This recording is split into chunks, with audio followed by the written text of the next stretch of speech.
Greetings, everyone. Joseph Kerski here from Esri USA. I'm here with Nathan Heazlewood from Eagle Technologies. Greetings, Nathan. Good morning, Joseph. How are you? Excellent. Ready to talk about GIS and careers? Sure.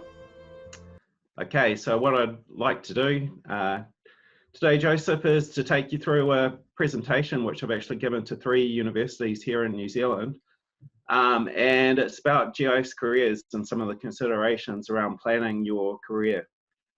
So to start off with, I think an important point to mention is some of the things which I'm going to talk about might come across as not being entirely positive. I really want to be honest with students and people early in their careers about where there's positive aspects of the industry and where they will find some challenges. But I want to stress to everyone right from the beginning that GIS is a great industry. I love it, and even if you have some challenges early in your career, it's a great industry to be in, and just keep going, and I'm sure that everything will work out. But if there's some things in this presentation which maybe make you think that you need to start thinking about things differently or things like that, just remember, stay positive. It'll work out fine. So some of the things that I want to get started with is really, my personal definition of what is GIS. I know there's a lot of definitions sometimes in education and that kind of thing, saying a GIS has to have a database and has to have certain functions and that kind of thing. But to me, GIS is actually just any branch of IT or any tools which use geography.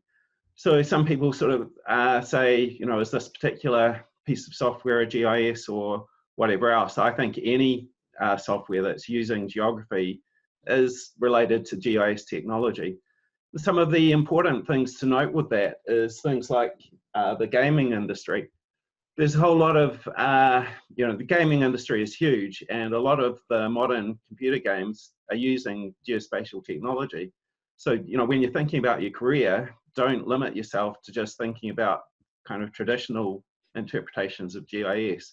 There's the gaming industry, the movie industry, all of those kinds of things which are using a lot of GIS technology, and they're actually, with the 3D processing of the gaming industry, a lot of that technology developed for that has been picked up and used by GIS companies.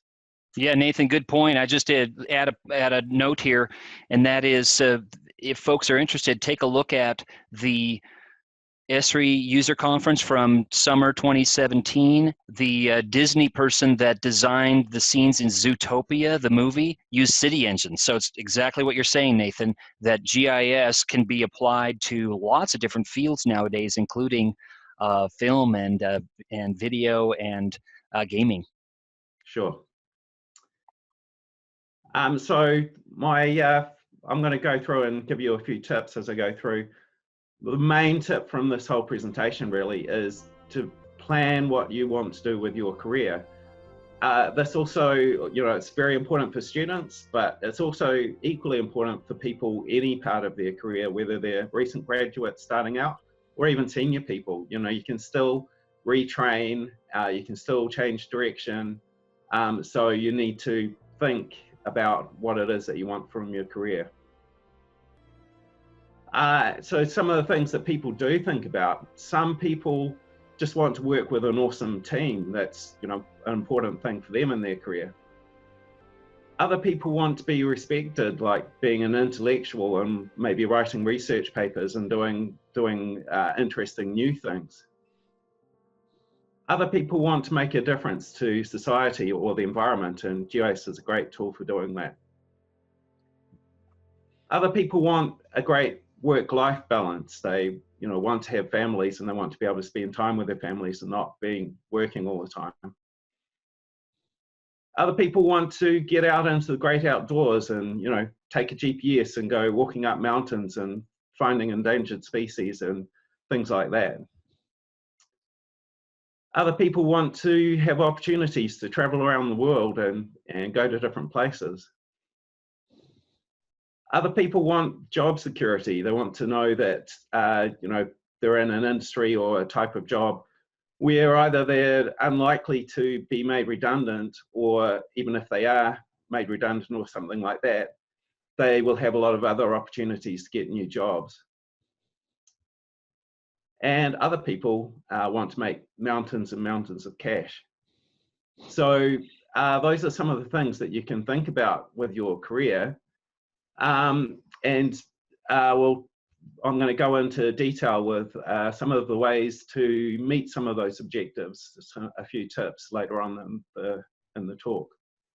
But one of the other main things that I want to talk about is, you know, geographers, we're a branch of science. We're all scientists. So really, when you're thinking about your career, you should be taking a scientific approach to that. And that's one of the concepts that I want to talk about going through this presentation. So some people look at the GIS industry and they kind of think that that just means these types of jobs here, things like GIS analyst, GIS data entry operator, maybe photogrammetrists or cartographers or oceanographers. I hope you can read that okay. Whereas I see the GIS industry as being more like this. So probably can't read all of the job description that's on the screen, but things like glaciologists, meteorologists, volcanologists, geologists, hydrographers, GIS solution architects, project managers, even surveyors and draftspeople. You know, all of the people who use GIS in some respect as part of their job, to me, that's the whole GIS industry, not just the specialist GIS roles. So, you know, this is quite a confusing picture.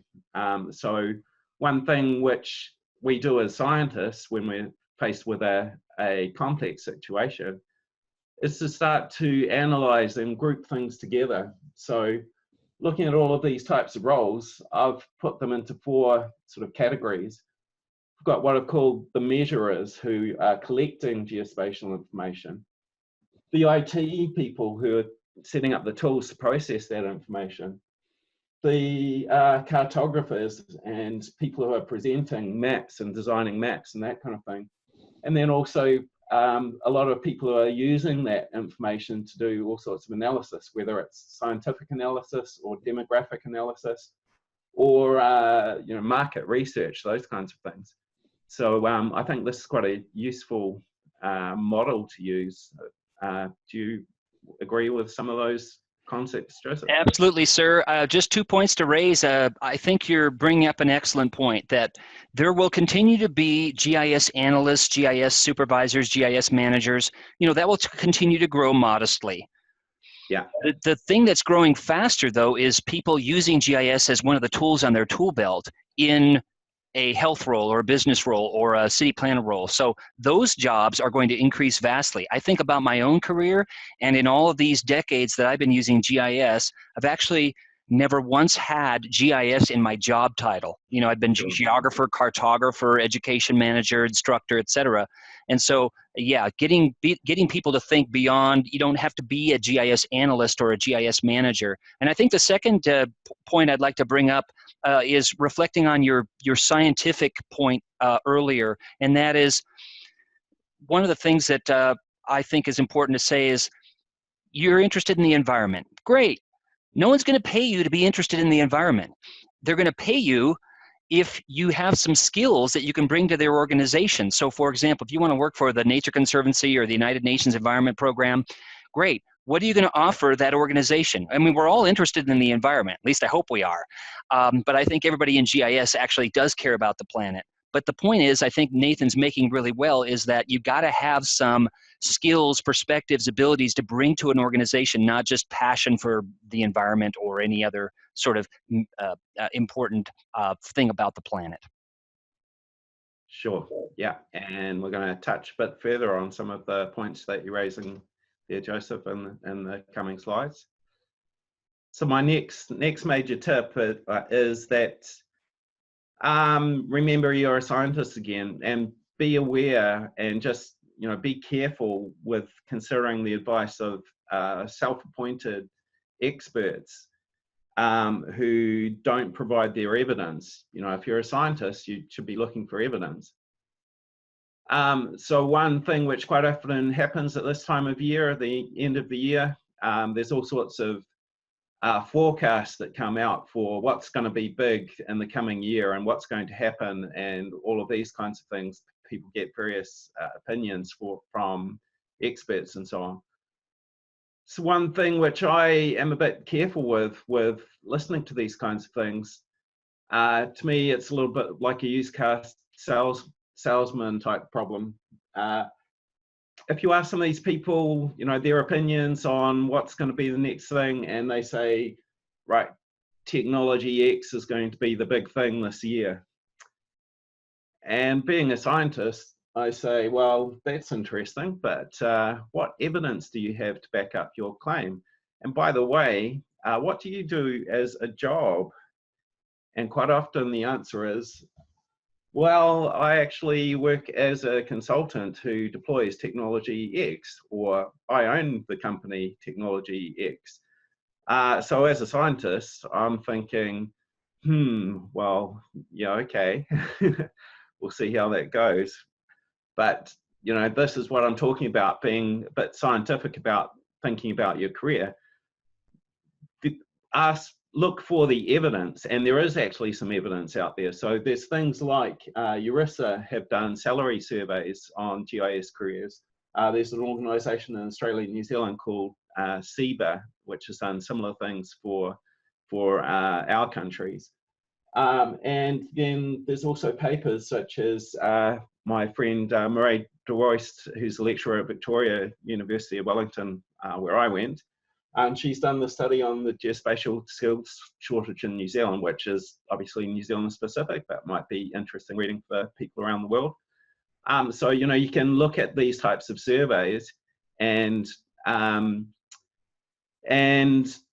there's information about what types of GIS roles get the biggest salaries, and also how many jobs there are in those particular parts of the industry, things like that.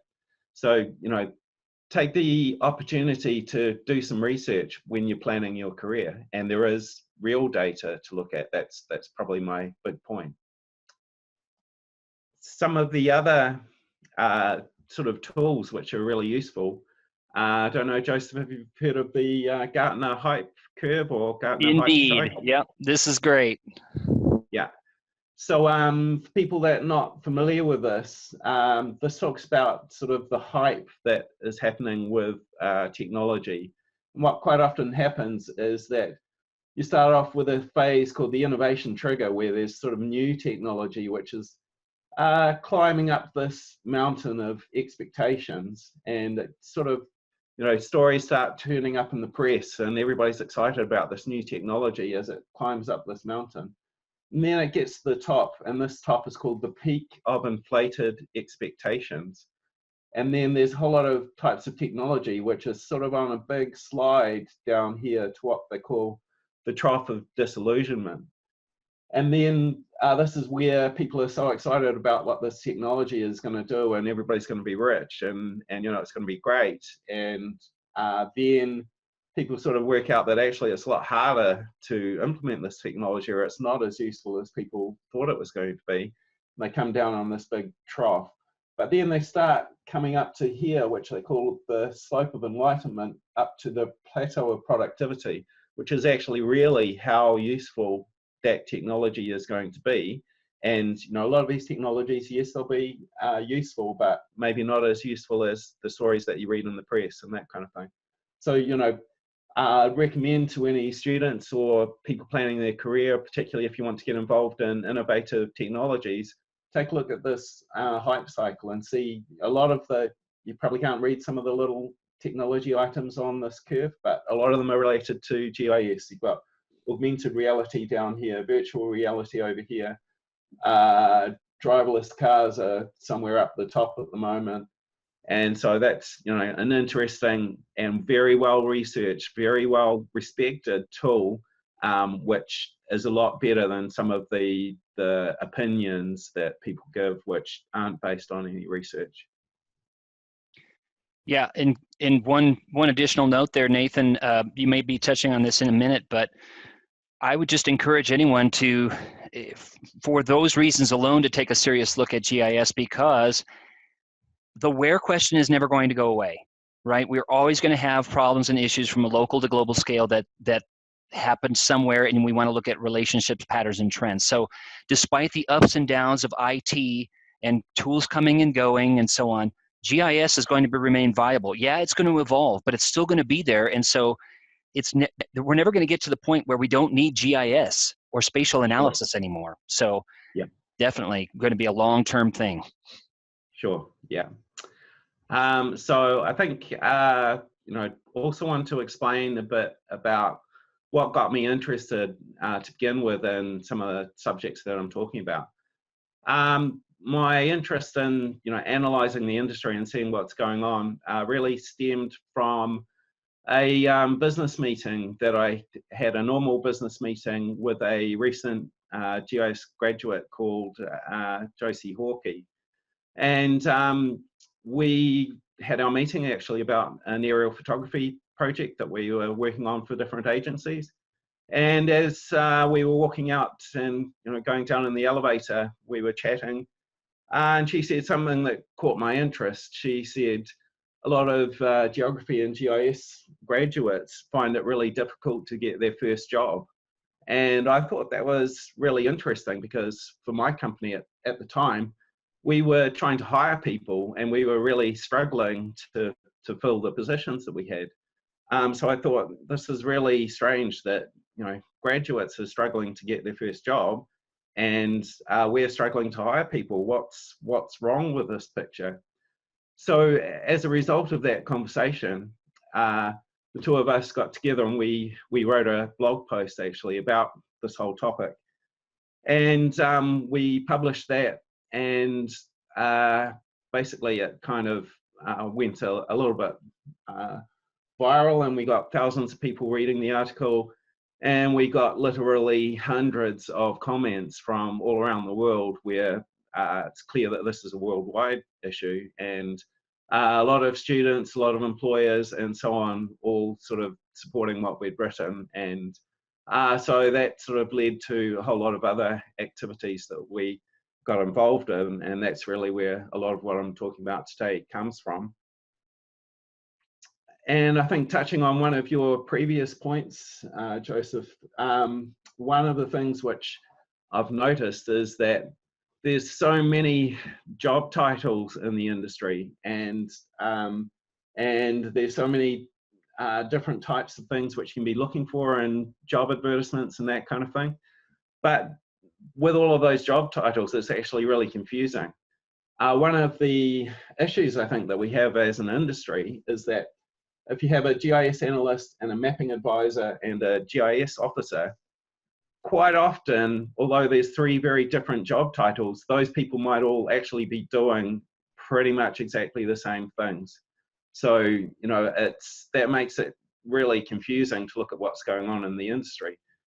Conversely, in three different organizations, you might have three roles which are all called GIS analyst, but two of those roles might actually be doing something very similar, and the third might be doing something very different. It's such a broad industry, which makes it really interesting, but it also makes it really hard to analyze what's actually happening with the employment industry for GIS. And it also makes it a lot harder for people to search for the right job, or for employers to find the right candidates, when we haven't really got good consistency of even what we call the jobs within the industry. So I don't know if you've got any thoughts about that.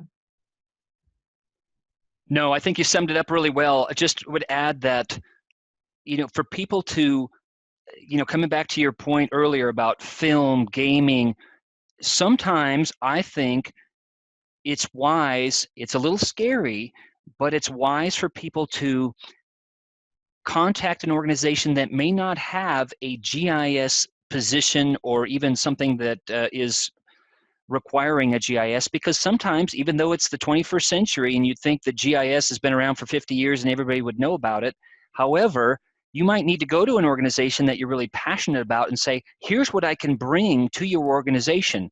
You might not have a position where GIS is important, but let me tell you what GIS is and how it can make your organization more efficient, save you money, meet your goals, etc. So sometimes that's a pathway, even though as I admitted, it's a little scary to go to some organization that actually doesn't have a position in, advertised. Yeah. So I think some of the problems that we have as an industry, certainly in New Zealand, and I'm sure it's the same in the United States and around the world, is that there might be sort of a sub-job market for, say, environmental cartographers. And maybe there's a few vacancies in that particular job market. But maybe there's another sort of sub-job market for transportation GIS developers. And maybe there's more vacancies in that part of the market. But because we're so vague on what we actually call GIS jobs, it makes it difficult to understand, you know, these types of differences. So a concern that I have is that maybe we're turning out too many graduates who are suited to this particular type of role and not enough that are suited to this type of role. And maybe that's some of the problems that the graduates are experiencing. So one of the points I'd like to make is that a lot of other industries actually do a much better job at this kind of thing than what the GIS industry does.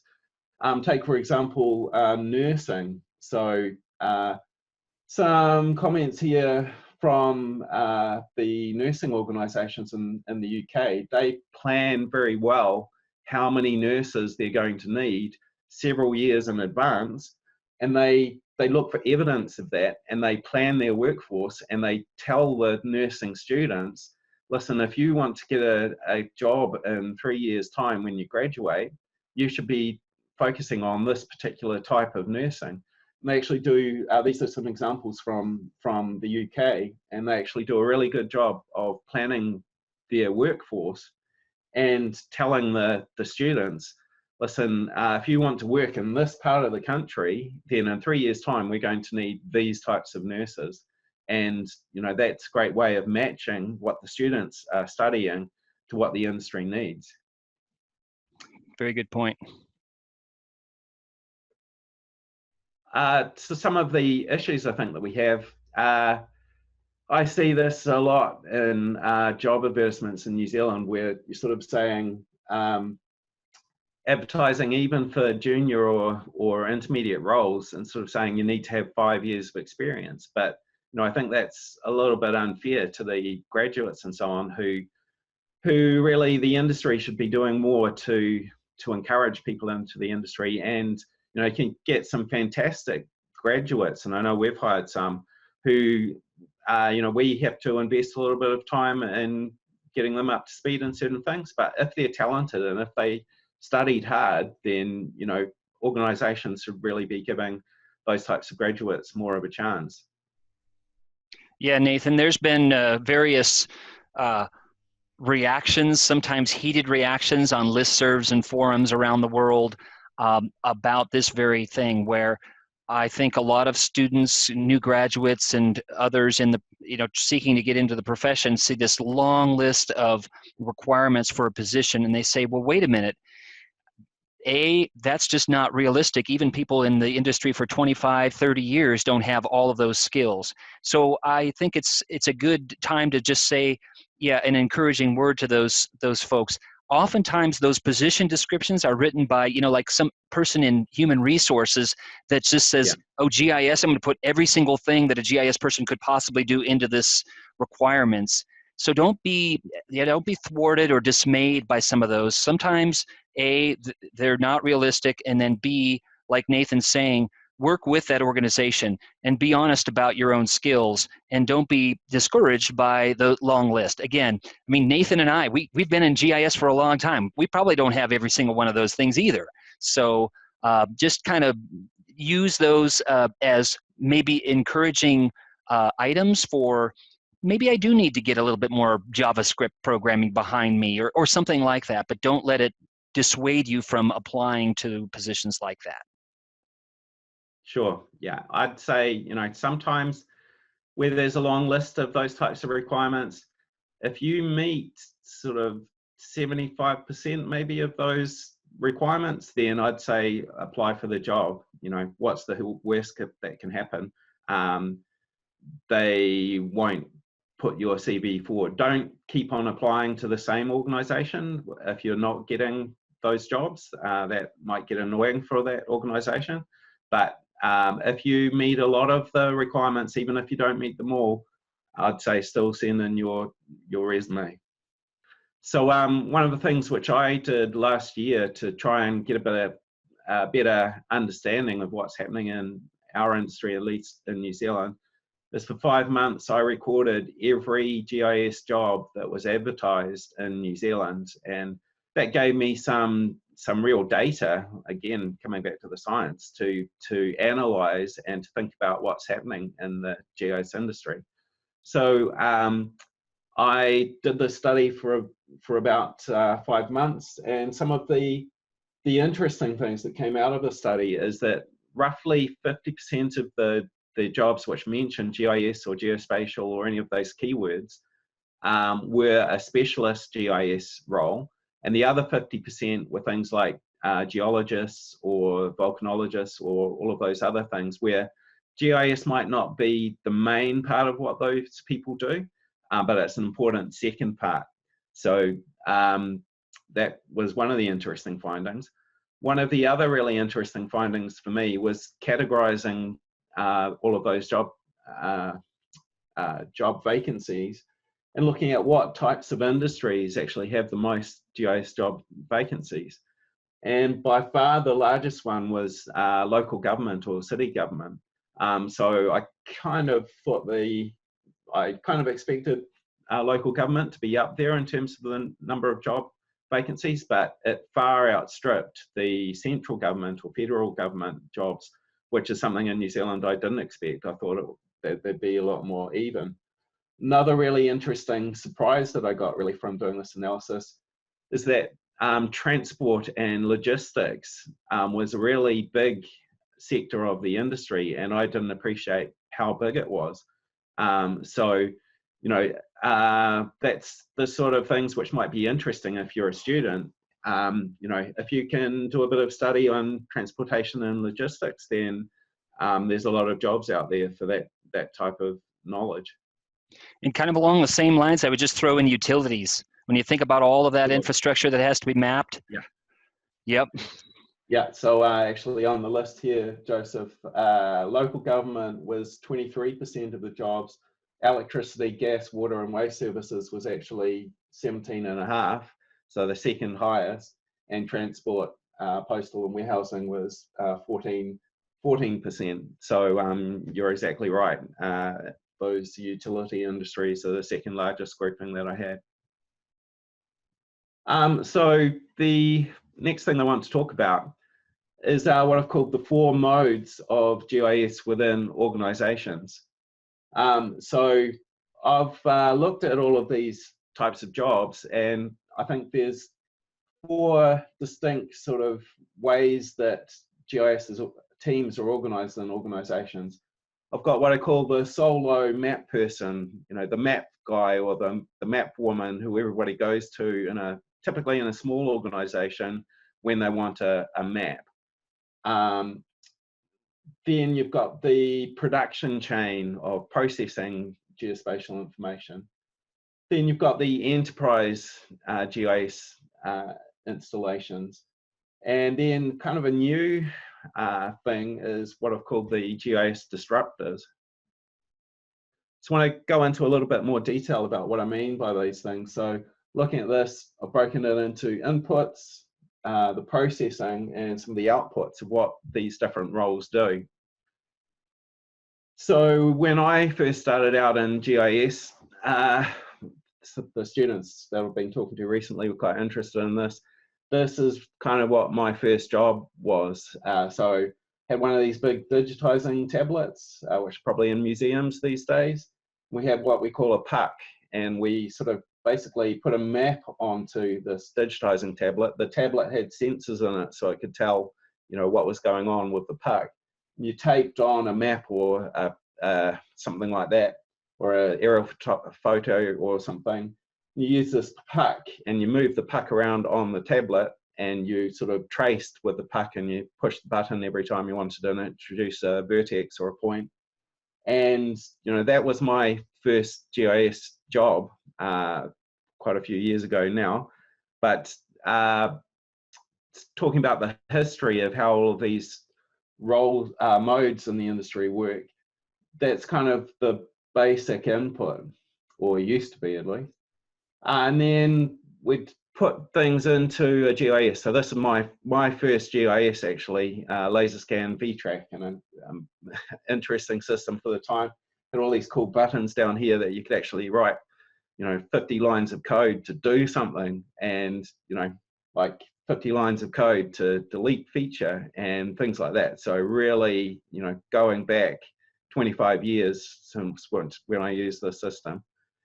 But basically, we're taking inputs and putting it through a system like that, and then outputting a map. So that's I did a lot of this work, you know, on my own as a solo map person within an organization. Of course, we had aerial photography back then as well, and the beginnings of GPS. So when I first started out, I did some data capture using GPS, and GPS systems all used to look a bit like this. You had a huge backpack with antennae poking out and a big handset, and that's kind of what GPS used to look like. And this it's quite funny. I asked some of the students at the universities if they knew what this thing here actually is. It's a photogrammetry machine, a stereo plotter. And I'm sure you would have seen a fair few of these back in the day, Joseph, but the way that this used to work, you used to put two aerial photographs up the top here under these lights, and then looking through this aperture here, you can see in 3D, and then the operator is basically plotting out a map based and creating things like contours and that type of thing, or tracing features using aerial photography. This is, you know, machines like this is where a lot of the GIS data, the original GIS data, came from. And the students that I spoke to recently, I showed this photo to them, and they had no idea what it was. So, you know, shows how far a lot of this technology has come. But that was another way of processing data. Then you typically put the data from that into another system to add attributes and that kind of thing. And then maybe you'd take the data from that and you put it into another system to do the cartography. And then through this process chain or production chain, you'd start creating some reports or making some other maps. And the point that I'm making here is that this is a production chain of processing data through various specialists doing various things. So it's a bit different to a solo map person who pretty much does everything. So one of the important points with this, of course, a lot of the technology has changed, and things like photogrammetry, for example, very different technology to what it was when GIS first started. GPS receivers much smaller than they used to be, much more accurate than they used to be. But these two roles kind of still, or modes of GIS still exist in the industry. There's a lot of organizations that still work like this, particularly small organizations or organizations that don't have large GIS teams. And this sort of processing is particularly prevalent with the scientific research institutions. They tend to capture some new data that they want to analyze something new and produce a report or some maps at the end of it. So one of my concerns is this is really where GIS came from, and is academic GIS still focusing on these two modes of GIS? So I'll touch on that a bit more in a moment. But what's really changing is, or a big change in recent decades, has been distributed systems and distributed databases, and the ability within large organizations to join a lot of data and systems together. So this is where my third category comes in, which is the enterprise systems or enterprise GIS. And some of the things which that enterprise GIS is used for is things like what they call enterprise resource planning systems. These are the systems in large organizations that deal with things like invoicing and orders and HR and personnel and distribution and all of those kinds of things, which are very common activities in a lot of organizations. And so they have big computer systems which are kind of dedicated to tying all of that stuff together. And that's one of the big things that I've worked on a lot recently with large organizations, integrating GIS into their massive corporate systems that do all of those, taking orders, working out where to distribute the goods, all of that kind of thing. And increasingly, our GIS systems being integrated into things like call centers. So when customers ring up to order something, the operators are looking at a GIS to work out where they are and work out where their distribution center is and things like that. And then actually when it comes to the distribution, of course, then there's a lot of GIS activity in making sure that the deliveries are optimized and the routes which are being taken are optimized, those kinds of things. And then increasingly, another area of GIS that I'm working in a lot at the moment is real-time analysis of actually what's happening right now. So one of my big projects for the moment with Auckland Transport Organisation is looking at tracking where all of the buses and ferries and trains are and working out if there's delays, how that's going to affect the schedules, and making sure that we're optimizing the transport networks and also informing people, you know, if this train's broken down, start trying to inform them before they get on the trains that maybe a bus is going to be faster. So, you know, really interesting, really cool stuff that's happening with enterprise GIS. Of course, some of the other changes, we've got a lot more open data which is being made available into all of our systems. And there's a lot more sensors and things out there as well. And another change is that a lot of the information that we're creating, we're pushing out onto the web. Which brings me to my fourth category, which is the disruptors. So in a lot of cases, these aren't traditional GIS people, they're more, you know, coders and general IT people who are using geospatial information in new ways and disrupting industries and that kind of thing. So a good example of this is Uber. Uber, the ride-sharing app, you know, very successful app. The interesting thing for me with Uber is the geospatial element to what Uber actually does is actually really simple. If I gave what Uber does to some of our developers, I'm sure they could come up with a similar app, you know, really quickly. It's not difficult from a GIS perspective what Uber actually does, but Uber had the idea first and pushed it out and sort of cornered the market and have done fantastically well. And this is, you know, where the disruptor part of what a mode of GIS is coming in, that, you know, people are taking the geospatial technologies, geospatial data, and doing things with it which no one's ever thought of before. So that's, you know, a really interesting new part of the geospatial industry. Any thoughts on any of that, Joseph? I think you're touching on something that's really important, and that is one of the things, just the very last part about that GIS, to me, is sort of like an elevator. You don't really think about it, but it's behind the scenes of so many things in society. You know, earlier you talked about transportation and utilities, and right now on disruptive, you know, new technologies and new ways of going about our everyday lives, like Uber. Uber would not be possible without geotechnologies. The lights in this room would not be possible without geotechnologies, right? What you ate today would not be possible. The phone that you have, because of the supply chain management that's all around assembling it and mining the things that need to be mined, et cetera, and manufacturing it and then getting it to market, all of that stuff is actually powered by and made more efficient by geotechnologies. So it is one of those things where you really don't think about it so much, just like an elevator, but it is really fundamental to modern society and will continue to be so. Sure. So of course, all of these different sort of ways of using GIS, they all can do the same sort of inputs and outputs.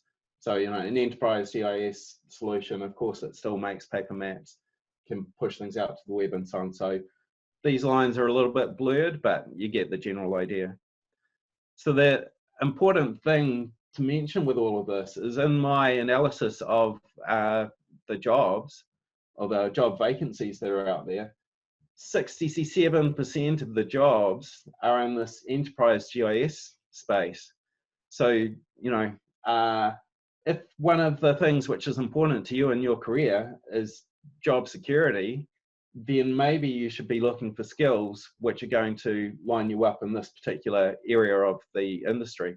Well, this disruptor part, everybody talks about it. It's kind of the big exciting thing, but at the moment there's only 7% of jobs which are actually in that part of the industry.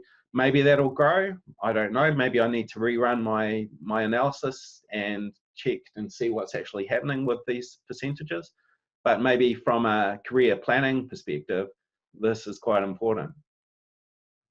So another really important thing to think about is all of those different things which people find important in their career. Unfortunately, you can't have all of them. You know, if you want to make loads of cash and you also want to be walking up mountains with a GPS receiver, unfortunately, you know, you have to decide for yourself, and you have to have some trade-offs between all of these things as to what's important to you. So, you know, this is where planning with your career is quite important, that to make sure that what's important to you is the types of skills that you're developing. So I'm going to give you some tips on these things. And so the one that I'm going to start with is making a difference to environment or society. And to do that, I'm going to introduce you to this guy. So this is actually me when I was at high school and university. So as you can probably tell, quite environmentally interested in the environment, all of those kinds of things. And some funny things with this guy. I used to tell all my friends that I'm never going to cut my hair, I'm never going to wear a suit, and I'm never going to work in a big city like Auckland. So yeah, those plans worked out really well. And in fact, I now do work in Auckland, and I wear a suit quite often to work, and I don't know what happened with the hair, but you know, so in terms of working in a big city, I actually ended up working in my 30s quite a lot in a much bigger city than Auckland even. I spent a lot of time working in London, and this building here in London is the headquarters of the British Ministry of Defence.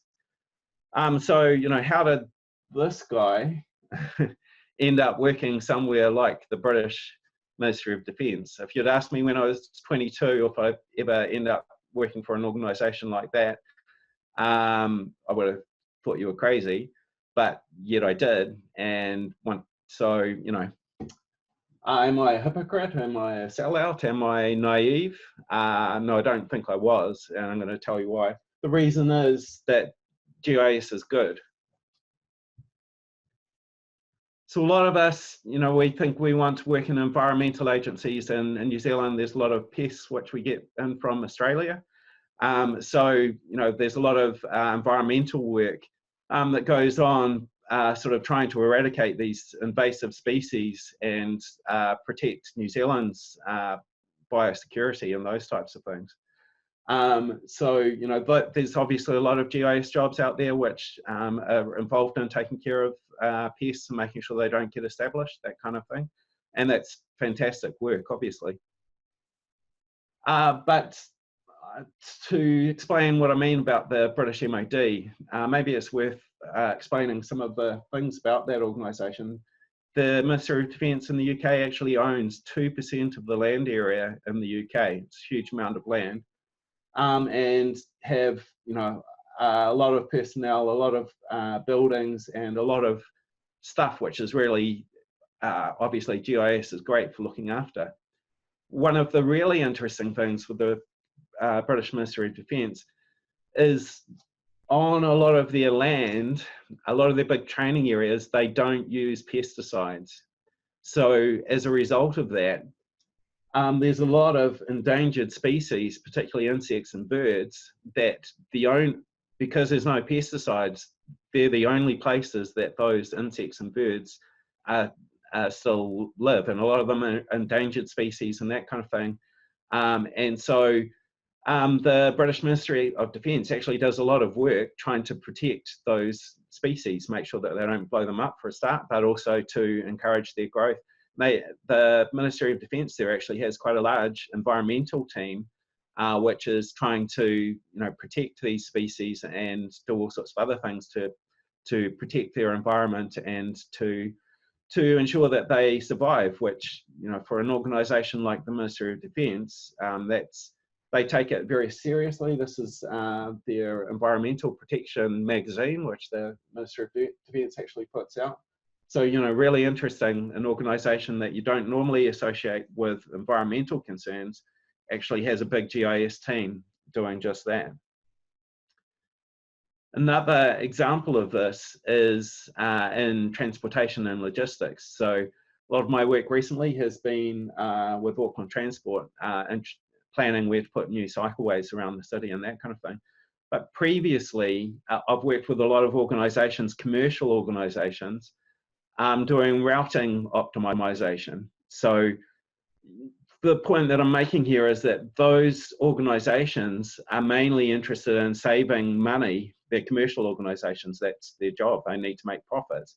So they're trying to save money by cutting down on fuel costs and cutting down on driver wages and things like that. But as a byproduct really of them optimizing their routes, they're polluting less.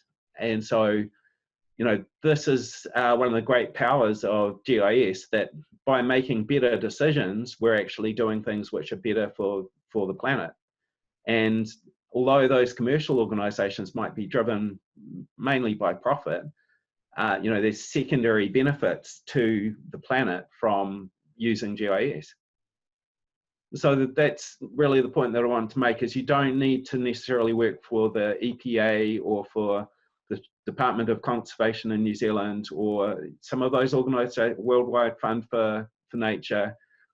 You know, those organisations, obviously fantastic organisations and doing a great job, but working in all sorts of other organisations using GIS, you're also going to be doing things which are good for society and good for the environment. Any thoughts on that, Joseph? No, I think you're kind of wrapping this all very well together. I would just add that on this slide, which I love, I know you referred to it earlier too, but deep down, folks, when you think about what Nathan was talking about early on about, do you want to actually make a difference on the planet? Ultimately, the reason why just about everybody I know that's in GIS is doing what they're doing is because whether it's at a local or, you know, provincial or national or international scale, they really feel passionate about making the world more sustainable, healthier, happier. As corny or weird as that sounds, that ultimately is what brought many of us to this profession. It certainly wasn't for, you know, accolades, fame, money, etc.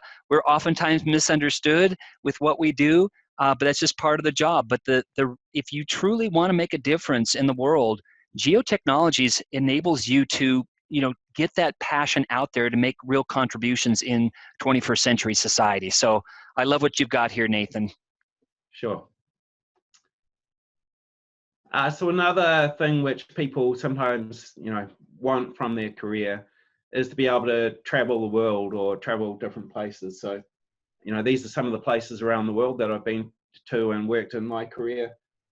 So if that's something that's important to you, and if you're a student or a recent graduate, my main tip with that is do some work at home first. Get some experience before you try going overseas. A lot of Kiwis take off from New Zealand as soon as they've graduated and go to London.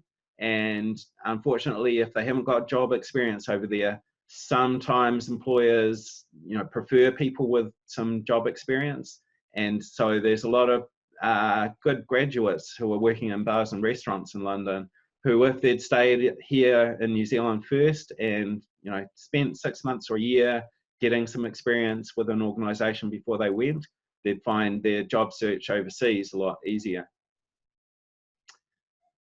Another tip with just climbing up mountains with a GPS and all of that kind of thing. And this is where sort of Tigger and so on came in the start of the presentation. Unfortunately, a lot of GIS jobs are actually in the big cities, and there's a higher proportion of those, based on my analysis, than the population demographics in New Zealand. So yes, there are jobs out there that do involve getting out into the wild and looking for endangered species with GPS systems and that kind of thing, but they're actually not as prevalent as the city jobs. Sort of the converse to that to some extent is some of those provincial countryside jobs don't have as many applicants applying for them. So maybe if this is something that does interest you, again, sort of analyze and plan your career. Another important thing for some people is the work-life balance. So some of the things that I've spoken about, typically in New Zealand, at least in local government, they actually are pretty good with the work-life balance considerations, much more so than private enterprise. So maybe if having a work-life balance is something that's important to you, look at some of the skills that local government are after and train yourself to be suitable for those types of jobs. Now, if you're interested in making mountains of cash from GIS, some of the things that I'd stress to begin with, most GIS jobs, you're going to make a decent salary. University lecturers and that kind of thing, sort of, if you do well and if you work hard, you're going to make an above average salary, and maybe the other parts of your career are going to be more important to you than cash, as you were saying, Joseph. So, most GIS jobs, actually, you're going to do pretty well. But if you really want to make a lot of money, then some of the other things to consider is maybe adding a second string to your bow. So in some of those job survey things that I spoke about, they have information about things like other job requirements, which are important for GIS. So some of the big ones here, project management, which is actually what I do, and things like training and research and public speaking. These are all important skills that you can add to your CV or add to your training that might make you be able to earn more money. So some tips with how to sort of achieve some of these things. In New Zealand, we have what's called Prince 2. It's actually a British project management training courses. I know there's PMP in the United States. And so maybe look at trying to get trained in some of those project management skills. Another one that I really like, Toastmasters International, which is an organization that basically encourages and gives training and gives you practice at public speaking, which is a really great skill to have to go with GIS. And the Prince 2 courses you have to pay for, so try and get an employer or somebody to pay for that. Toastmasters, it's pretty cheap to join Toastmasters, and I'd encourage a lot of students and recent graduates to consider joining. It's a fantastic organization. Another way to look at earning a lot of money is the IT side of GIS. So increasingly, GIS is getting closer and closer to IT. And so think about, learning some scripting skills like Python, Or ITIL is another British standard, which is how IT teams are organised and work. Maybe look at getting some database skills, or looking at things like extract, transform, and load ETL skills. All very important skills to have. But really, if you really want to make a lot of money in GIS, then the best idea is to start your own company. So that's, if you have a really great idea like Uber, then that's how you're going to make the millions or the billions. Unfortunately, it's really hard to come up with that unique idea. So if you have the skills, or if you have the idea to do something like that, then definitely start your own company and protect your own IP, and that's the way to make the most money in GIS. But there are some challenges that you need to think about with that. A lot of GIS people haven't trained in things like being business savvy, so contractual law and intellectual property law and all of these kinds of things, marketing. These are skills which GIS people typically don't have, so you either need to train yourself in some of those things, or hire some people to do all of that for you, some specialists in that type of role. The other thing to consider with this is that starting your own company, you can make the biggest sort of profits, but also you're risking your own time and your own money in establishing a company. So you need to be careful that what you're doing is actually going to make all the money that you think that it will. So some general tips which go along with a lot of what I've been saying is, think about what it is that you want from your career. If you're a student, then you have opportunities with your course selection to be able to choose courses which will lead you in certain directions. But even if you've graduated already, you have opportunities in most organisations to have some input into the training which your employer will send you on. You can also, if you're employed, ask to be put on the types of projects that you are interested in, or that you think are going to further your career. So if you know in your organisation that there's a big new 3D GIS project coming up, and you really think that that's going to be something that you want to pursue, go and ask your manager if you can be put on that project. I'm a manager, and I love it when people show the initiative and the enthusiasm to come to me and say, I'm really interested in this. I'm really interested in 3D GIS. I know if there's any projects that come up that you can put me on, I'd really like to, develop my skills in this area. Most employers love it when people show that sort of enthusiasm. Maybe they won't put you on the first 3D project if it's sort of business critical and so on, but they'll definitely remember that you asked about it, and at some point they will try to give you those opportunities. Another important tip if you're starting off with your first job is sometimes the perfect job that you want in the perfect organization, you might not be able to get that job. There might be other applicants going for it. But if you definitely want to work in a particular organization, try taking any job that's going in that organization, even if it's something like data entry or something like that, something that you don't really want to do as in the long term. If you've got your foot inside the door within an organization, it makes it a lot more easy to transfer internally into the job that you really want when that job comes up. So, a lot of organizations actually advertise internally before they advertise externally. So maybe you might have to work at something that you don't necessarily want to do as your for your whole career. But if you do it for 6 months or 9 months until the job that you do want comes up, and if they've got to know you and if you've proven yourself within that organization, then you're much more likely to be able to get the job that you really want.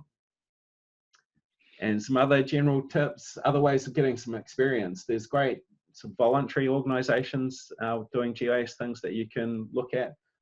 Humanitarian OpenStreetMap. In New Zealand, we have the New Zealand GIS and Conservation Group. We have Future in Tech, an initiative going into schools and telling school kids about the opportunities in GIS. There's Map Action in the UK. lots of organizations that you can look at volunteering your time and getting some experience that way. Other really great opportunities for recent graduates and students is there's a whole lot of groups out there which you can look to join. So there's the EURISA Vanguard Cabinet, which is EURISA's sort of group for emerging professionals.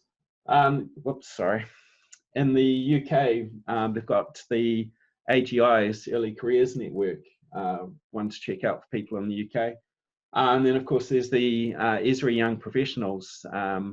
So, you know, a whole lot of options for different groups that you can join and, you know, share experiences with your own peers. And, you know, there's a lot of support from the senior industry for a lot of these groups. So definitely check all of those out. And then there's also, you know, groups on social media that you can look at and learn things and ask questions. One of my favorites is GIS Tribe on Twitter. And, you know, there's students there like Rachel here, who quite often ask questions, and, you know, the senior community, senior industry people are really supportive of trying to help students and graduates with developing their career. All you need to do is ask. And in New Zealand, we also have groups like Women in Spatial. So, you know, fantastic groups out there that you can join and go to seminars and network with people. So that's the end of my presentation. What do you think, Joseph? There's so many good nuggets in there, Nathan. And, you know, Nathan and I are available if folks want to connect with us on LinkedIn, etc. We don't just, you know, say this stuff and say, okay, well, go be spatial and have a good career. We actually learn a lot from interacting with people out there. So don't feel hesitant to contact us. We are, you know how to get a hold of us. Okay, great. Thanks, Joseph, and thanks for talking to me. Hey, thanks, Nathan. Again, I agree with you. There's no better time to get into GIS than now. As you and I have talked about, there have been more exciting developments in terms of open data and new tools and new people coming into the industry over the last 2 years than any time I can remember in my whole career. So for you folks that are just sort of getting into it now, you're in the right place at the right time. So all best wishes to you.